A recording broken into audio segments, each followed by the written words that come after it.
Hello, everyone, and welcome to another episode, The Baller with the Mic Global. I hope you're doing great at this moment. I apologize also for not posting last week, Sunday.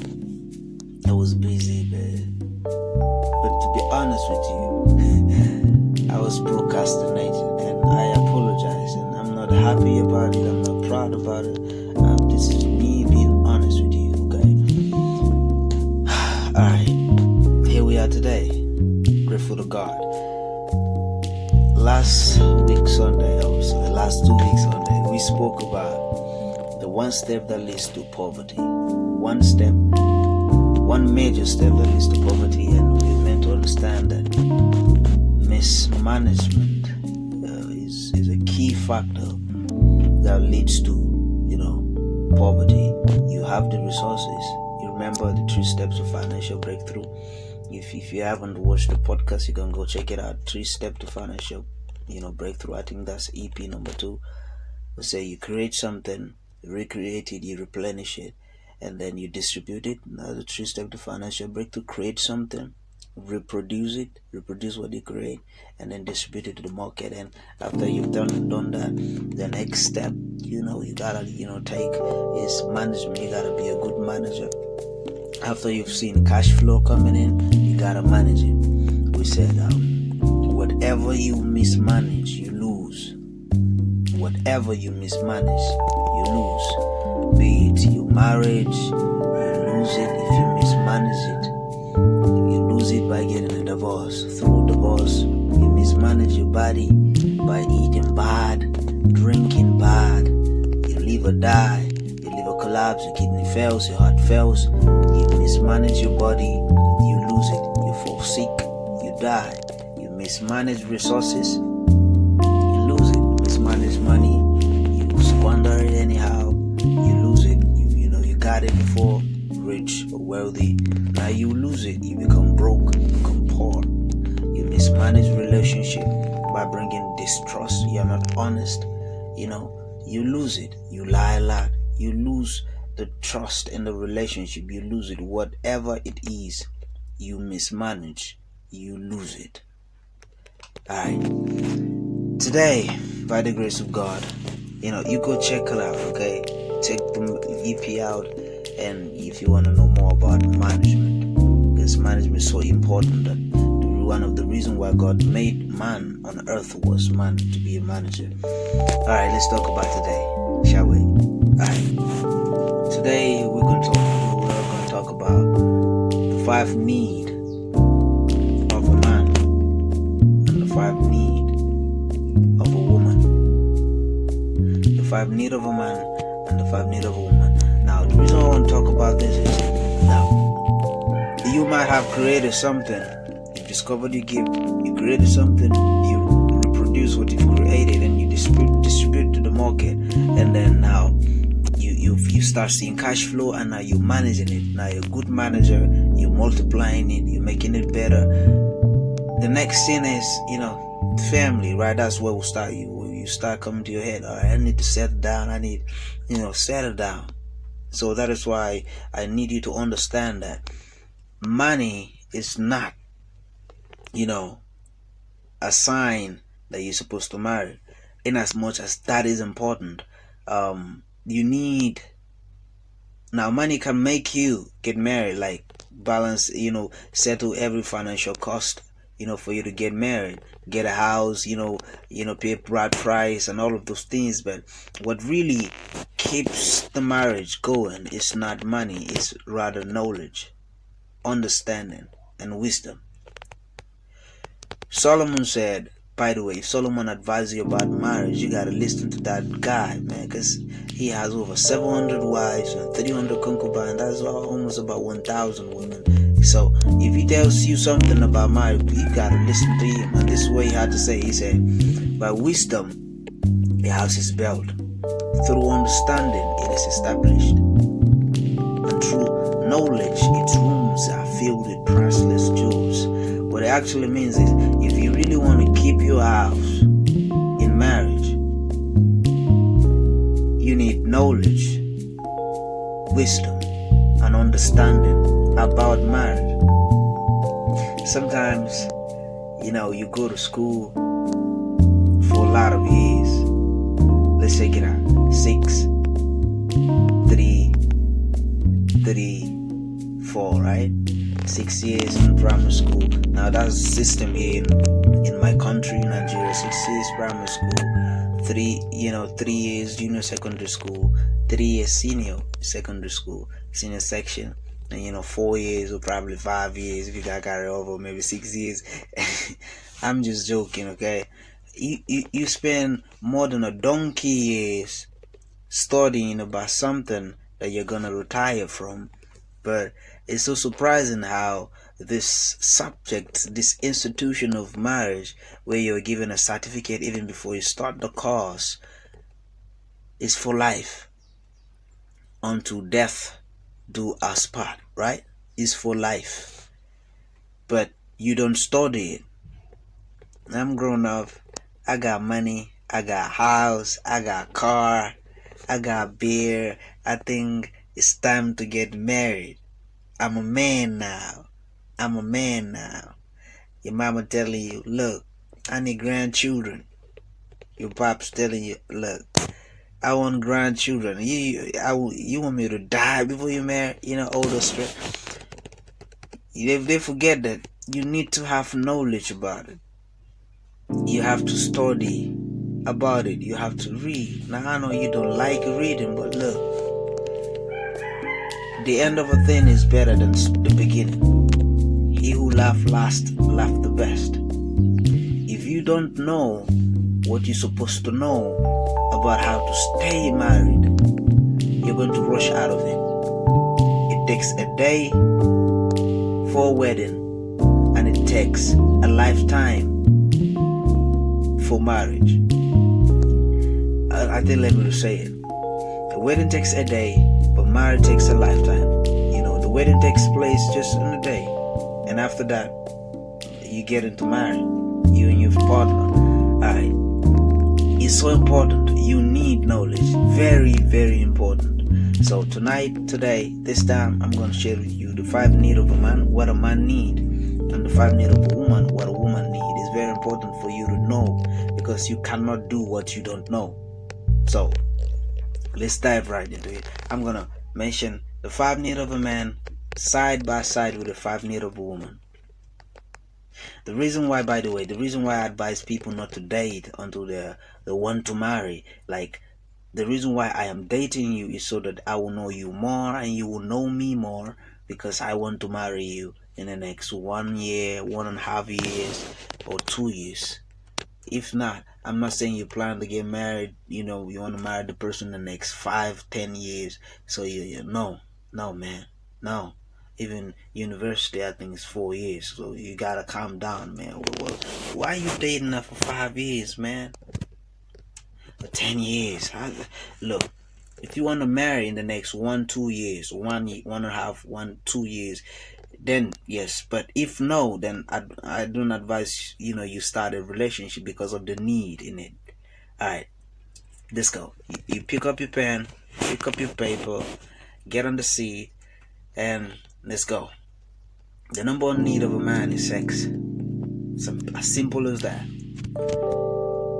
The number 1 need. Now this is based on a 99.9% research, and although not everybody is going to love color white, there are some alternative. There are some people that say I love black. Although 99 people out of 100 or 98 or 95 love white, and there's some 2 people or 5 people that will say, look, we love black.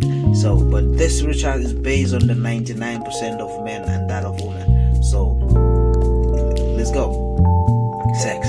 That's the number 1 need of a man. The physiology of a man, if you look at it, is always ready for it. He's always ready to mate. Always. All you gotta do is just touch him. Just touch your husband. He's ready. Let's go. But a woman is not necessarily true. She's not always ready. She's in a menstrual period. She had emotional swing. She doesn't feel like it. Not like you. The problem is you think what you need, the other person needed. That is a problem. but you don't know that you are a male and she's a female. There's a difference. You're not the same. The way your body works is not the way her body works. Alright. The number one need of a woman, on the other hand, is affection. Now, affection is a whole lot of topic on its own, which I will not dive in today. But what I'll say about it is, different women interpret affection in a different way. So you gotta understand how your own wife, your own woman interpret affection. For instance, let me give an example. I'm a Nigerian, and after signing my contract as a footballer, of course I'm a footballer, after signing my international football contract in Europe, after the season, I came home for break, and after dropping at the airport in Lagos, and then taking another flight from Lagos to my state, Adamawa State, I decided to hold a rose flower. I'm just saying, I'm just giving an example. Let's say I have, a fiance or my wife, I'm married. My wife lives here, and her name is Sarah Carlson, and then she's the only thing I came with was rose flower. The first thing, when she opened the door, she saw me, and I was presenting her the rose flower. She'd be like, what is this? You mean you came all the way from Europe with a rose flower? Is that what I'm gonna eat? Now, she's an African woman, and look, you get me, a local African woman from my own side, Nigeria, Adamawa State, Gombe local government. Now, I'm not saying all African women are like that, but I'm just saying, you gotta understand that I'm just giving an example, illustration. What she would like is, let me buy a handbag, buy some hair, just buy some clothes, some shoes, something like that. Buy some chocolate. You know how, you get me. If you from here, you understand what I'm saying. Now, she will understand that. She feel happy. My man, love me, he's your affection. But when I just come with a rose flower, she be mad. To be honest with you, she'll be mad at me. Okay, let's say another example. Let's say she's from Norway. She's from Norway, and Norway's in Europe, not N-O-W-A-Y, but N-O-R-W-A-Y. Norway is the name of the country. Let's say she's from Norway, and her name is Sarah Carlson, and then, the first thing, she saw when she opened the door was rose. I sent rose for her. She'd be so happy. She'd be so happy. She'd be jumping, So women have different concept of interpreting what affection is, depending on where they are, where they were born, how they were raised. So you gotta understand how your woman interpret what affection is, so that you not send rose instead for you to buy something else. You get it? All right. When a man shows a woman affection, she naturally submits to him. Naturally. And affection can be, you can do little thing and it look like a big stuff to the woman. Like you help her with the dishes in the morning. You woke her up with breakfast in bed. Things like that. You write her a love letter and put it in her shoes. When she's about to step by, she picked the shoe and she saw some note and she was like, wow. That's affection. So when you come to her in the night, look, she'll come to you, Sam. She'll start it up.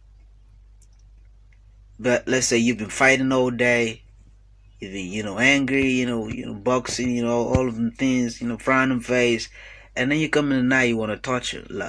Look, if she even allows you to touch her, she just feels like she's just a tool, a sex tool. You don't love her, you just use her, which is really wrong.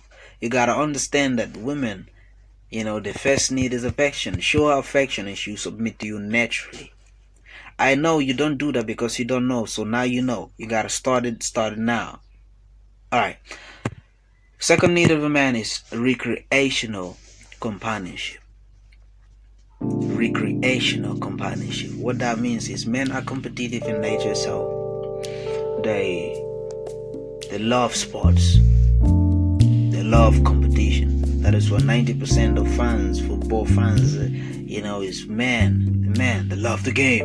And you as a woman, you be like, how come 20 people running after one ball? They're running, they're chasing it. I don't get it. Yes, you don't get it. But your husband is crazy about it. So my advice for you is you gotta love what he loves. If he's a Manchester United fan, look, I'm not from England. I'm from Spain. I'm a Madrid fan, so don't get it twisted. But I'm just giving an example. If he's a Man U fan, it is wisdom for you to know the name of the players, know when they have a game. And like, baby, we having game tonight around 8, and it's also players on the lineup. He go crazy. He'll be like, "What? You mean you know this? He'll be so happy. You just blow his mind away." At least if they're talking, at least you can say something. But they're talking with his friend about football, and you just there. You just there, like you're just there. Come on, you gotta be able to say something about the subject. It's so husband so happy about it. All right, love what he loves. Okay. All right. I mean the sports he like, or the music he likes what he likes. Not that he likes smoking, so you go like smoking. That's not what I mean. Okay. So he needs a recreational companionship. The second need of a woman is that she needs someone to talk to. When a woman comes to you with a need, at that moment what she's looking for is not a solution. What she's actually looking for is attention. You just look her in the eye, turn the TV off, just tell her, baby, I'm listening. I can hear you. Now that you're pressing your phone, you be like, I can hear you. I can hear you. I can hear you. Or you're watching the television. Yeah, baby, I can hear you. She be so mad at you. So mad. She'll be so mad at you that she won't even be mad at the problem. You will instantly become the problem. So, a woman needs someone to talk to. She needs your attention. Just look her in the eye. Just listen to her. That is what she needs at that moment. Alright. The third need of a man is personal hygiene. Look, you might not be the most beautiful woman on earth, but look, you gotta be clean.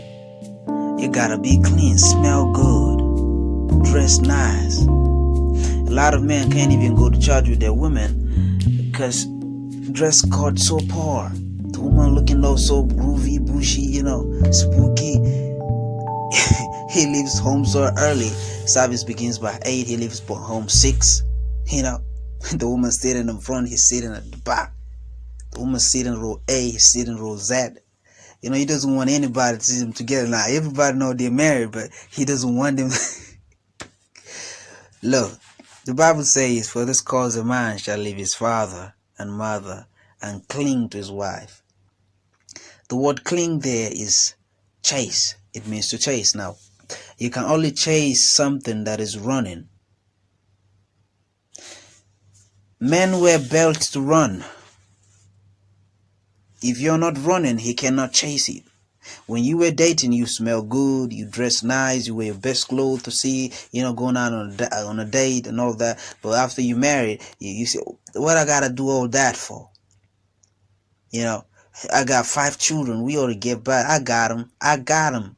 He's not going anywhere. Mama, who told you got him? Look, he's a runner. And the women out there are running. So he's tempted to chase them. So you smell good. Make your hair, make them nails, smell good for your husband. So he can still chase. Okay? Alright. The third need. Is it third need? Okay, we said first need, sex. Second need, first need of a woman, affection. Second need of a man, recreational companionship. Second need of a woman, someone to talk to. All right, we just spoke. Third need of a man, personal hygiene, you smell good, look good, and all of that. All right, the third need of a woman is she need a man who is open and honest. Open and honest, so important, so important. Look, what that means is you tell everything to your wife. You discuss, not just tell her, like, look, baby, I just bought a car with with the saving we have, we saved, I bought a car with it. No, you don't tell her that. You discuss it. I want us to buy a car. What do you think? So she talk. You understand each other. And what that also means is you gotta tell her everything. Look, even if you mess up, let your wife be the first person you tell her about it. Not someone else calling her like, Mrs. John, do you know what John did? And she be like, well, what did John do? Oh, you didn't know? John did this, he did that, and then he did this too. And your wife will be like, what? You mean this is the same man who just woke up on the same bed with tonight this morning, and he did not tell me this? She'd be disappointed, and you're gonna start getting some trust issues. And man, believe me, you don't want that to happen in your marriage. But let's say you tell her everything. Now she might not like some, but you gotta still tell her, because if you tell her, she be mad. But if somebody tell her about it, she go be crazy. Let's say you tell her, and here comes this woman. She bring there are always people who bring gossip about your marriage, not just marriage, whatever you do. So I'm just saying, Mrs. John, you know what John did? Your wife was like, yeah, I know what he did. He did this, he did that, and he also did this. The woman will be like, man, look, don't you ever go to that woman and tell her about what her husband did. Because I notice most of the time, people like spreading bad news rather than good news. A person which you've never posted before, if that person died, they'll be the first person to post on social media. RIP, brother, I miss you. I wish you never got you. I can't believe this. And when the person was alive, you've never posted him once to celebrate him. Probably the person died of starvation. Hunger killed the person. After he died, you bring a contribution of money, of rice, of meat, of vegetable. You bring a contribution for his burial. And while he was alive, you never showed that love. Now, that's wickedness. You show love to a person when he's alive. No need of bringing roses to the burial ground. I'm just saying. I just wonder why bad news just spreads so fast. The person just died now. Before you know it, everybody know it. People in the village know about it. You just wonder who told them. I'm just saying, show love, man. Show love to the person while still alive. All right. People like spreading bad news. So if you tell your wife everything, they will not bring any bad news, They'll be like, that woman, her husband tells her everything. So don't even waste your time, because she knows. A woman needs an open and honest man. Now the problem is, a woman is not attracted by what she sees. She's attracted by what she hears, unlike men.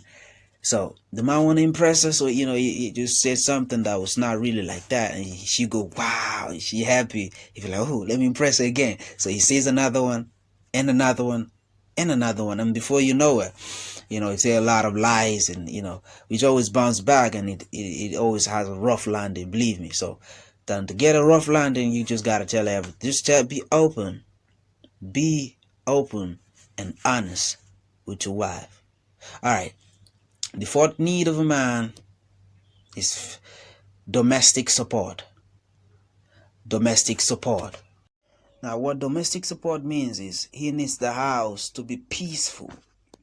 Now, the man has been out working. Yes, he went working, and he's been shouting here and there, moving up and down, debating here and there, thinking here and trying to figure out this job, make this work, And he comes home so worked out, so stressed.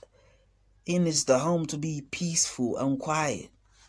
Now you waiting for him at the door. Why you late? Why you come home late? Why you late? You tell me. And this has finished, that has finished in the house, or the gas has finished, no water, no electricity. Look, let the man rest. I didn't feel like cooking today, so you just take the ice cream in the fridge and just leave like that. You didn't cook. So the man on his way home, he stopped at the restaurant and eat because he's not sure if he even cooked. And before you know it, you begin to get a thought. You begin to have a thought party in your marriage. It should not be so. Let the house be peaceful. Peaceful. I assure you that is why some men don't like coming home early. They rather go somewhere else than come home straight from work, because there's no peace. The Bible says, look, you better, if the man stays at the rooftop or something like that, then stay with a nagging woman, whatever, man. Just don't be a nagging woman, okay? Don't be you're choking the man, you're killing the man. All right, that's point number one. Now, are you sure you writing this? Because this is very important. You need to write this down. Okay, that is the fourth need of a man. Okay, I did not forget. You should not. You should write it down and get in your head. Now, I'm just bringing that from my head, as my dad told me, as my dad taught me. All right, the fourth need of a woman, right? The fourth need of a woman is financial support. When I understand this, I had peace of mind. Before I was like, why women love money too much? Why do they love money? Not they love it too much. Yes, man love money. Yes, man need money, but I really love like, I need money, you need money, but the way woman, it's just too much. And I'm like, what? I'm just, angry. I'm always urgent 2K, my car is finished, dad is finished, this and that. Blah, blah, blah. I don't have clothes, I want to buy clothes. And she had 2 bags of clothes and a wardrobe, and she said she got no clothes.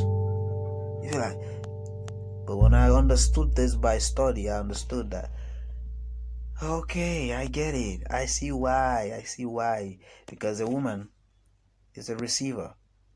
She's always, give me. Look, I'm not saying give me, even though like she doesn't ask from you, because there are women who really work. They have the money and they meet the need. But the truth is, if your wife earns more than you and you earn less than your wife, she's still expecting you to give more. Now, it's not right for you to have different finance, report card in your family. Like, my wife's money is her money, my money is our money, or my money. No, I advise people to have a joint account. Marriage is like a company. The man is the president, the woman is the vice president, and the children are the board members. The man and the woman discuss on how to make decisions on what to do. And then they, inform the board members about it.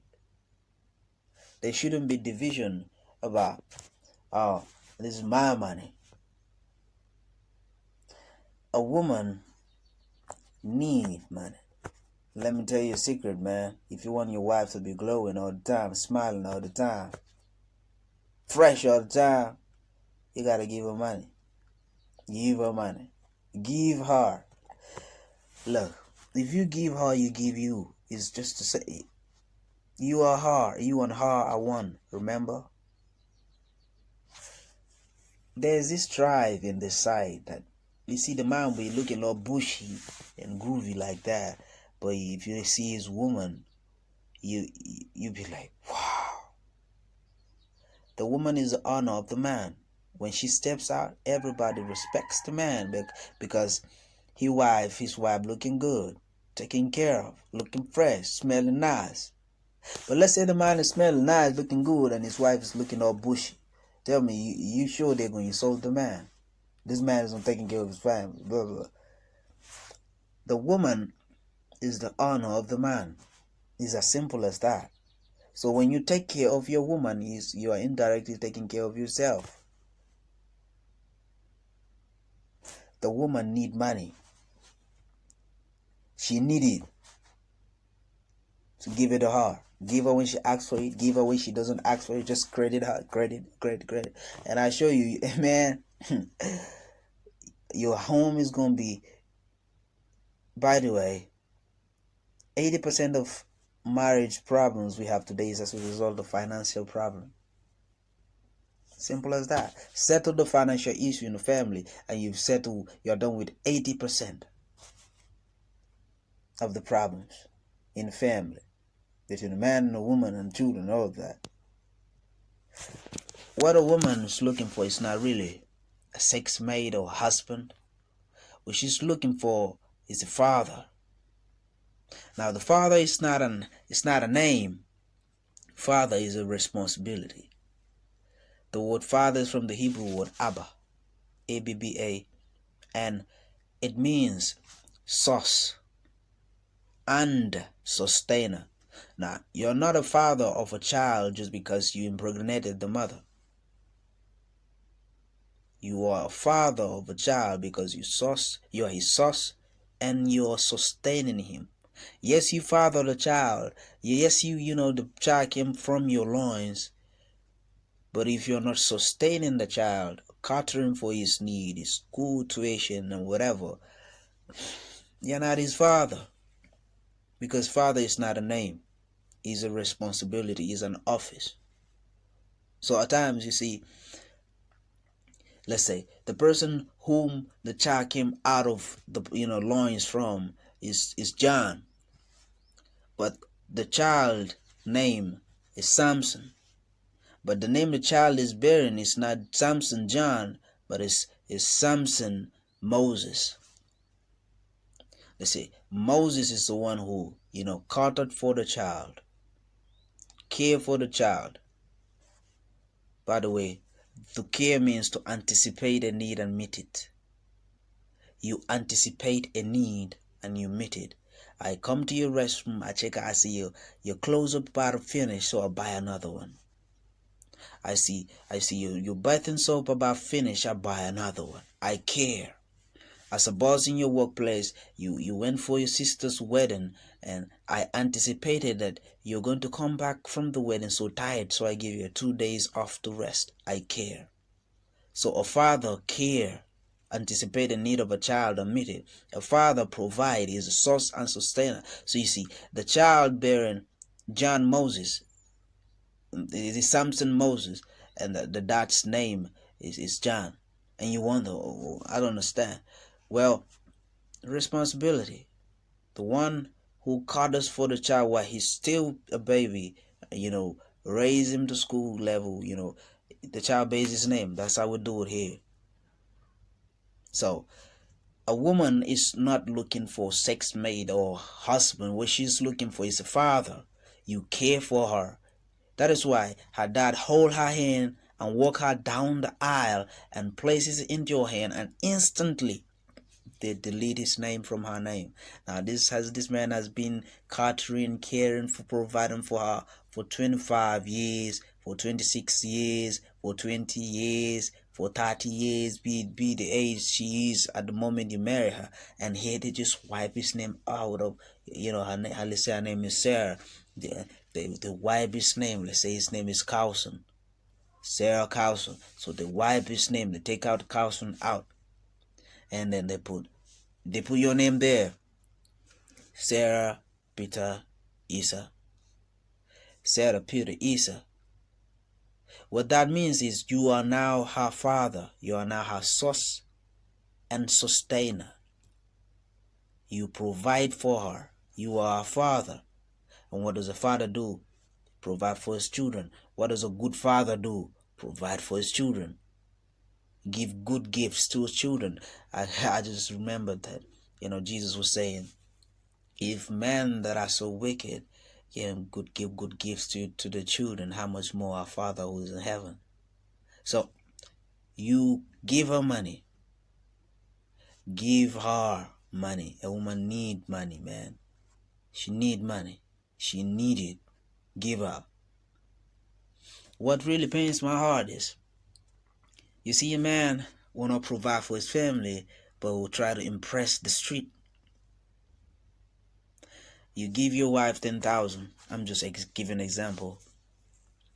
And for the whole week, from Sunday to Saturday, and then you step out that day and you go flex with your friends and you spend about 100,000 just one day. And you expect your wife to take care of the house with 10,000. Let her buy the things that are missing. Yes, you bought the rice. Yes, you bought the beans. You bought things, but let her be buying groceries with the 10,000 throughout the week. But you spending 10 times that in a day outside. Listen, young man, before you impress the street, take care of home. Now, I'm not saying you should impress the street, but if you want to impress the street, first of all, make sure you impress home. Take care of your home. The Bible says he who does not cut off his family is worse than an infidel. An infidel person is an atheist. You are worse than an atheist if you don't take care of your family. And listen, you're not doing your family honor providing for them. You're doing your responsibility. Because sometimes, parents think like, I'm doing you a favor. I will put a roof over your head. I feed it. You're his parent. You are her father. What do you expect? You are a source of sustainer. It's not like you're doing a great favor. You're doing your responsibility. And listen, I understand that God provides for you so you can provide for your family.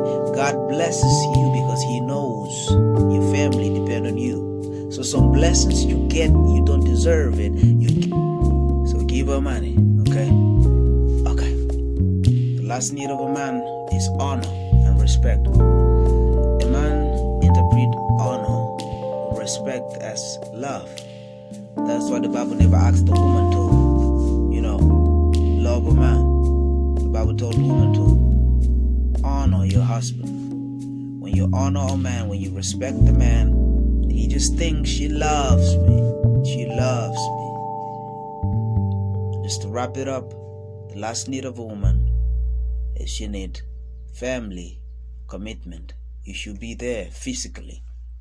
Yes, you can be somewhere far away. You're communicating with her. You're sending money. You're doing all those things. But she still need you to be there with her. For this call, two shall become one flesh. Remember? So where you go, she goes. Your family need you. Some children don't even know their dad. I heard a story that the dad came home sometimes and they were like calling him uncle. He was like, look, I'm your dad. You leave early before they wake up. You come home late when they sleep. And you leave so early before they wake up and you come home when they're still sleeping.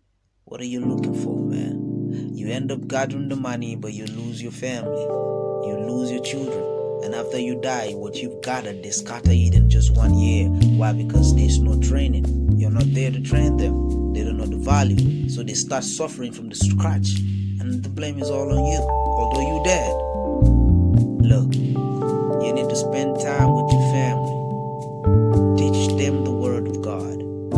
Lead them by example. But they don't even see you. You come home once in 3 months. You're looking for money. Your wife needs you to be there. But sometimes she might really be on heat. In the mood, you're not there. And your brother is there. His temptation too much. So she come give birth to a son whose nose is not like your own, looking exactly like your brother, but you cannot talk, you can't say anything. And you live with this doubt every day. I'm just saying, be there, man, be there.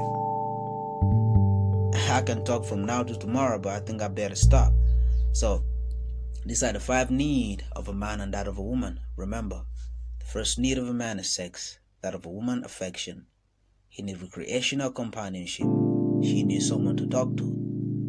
He needs you to be clean, smell good, personal hygiene. She needs you to be open and honest with her. He needs domestic support. She needs financial support. He needs honor and respect. And she needs family commitment.